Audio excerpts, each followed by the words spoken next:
రే ఎక్కడికి అందరూ ఆయికెళ్ళతా అందుక ఇక్కడంతా ఓపెన్ ఏరే తాతయ్య రూల్. అయినా ఇంతమందికి ఎన్ని బాత్రూమ్లను కడతారు? రేయ్ అడ్డమైన ప్రశ్న లేక నడవరా. ఏం ఫ్యామిలీ రా, నడతారా బాబు. ఇంత చెల్లో మనిషికి ఏమొస్తుందిరా? పాము వచ్చినా కూడా తెలీదు. Vasu Vasu, sorry sir. రే వాసు. ఏంట్రా? రే అయిపోయిందిరా, నీళ్ళెక్కడా? హలో ఏంటి డౌట్ క్లియర్ చేసుకోవద్దు. రే వాసు.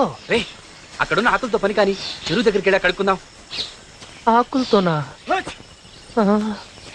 ఈ చీకట్లో ఆకులు ఎక్కడ ఉన్నాయో ఎలా వెతకనరా బాబు.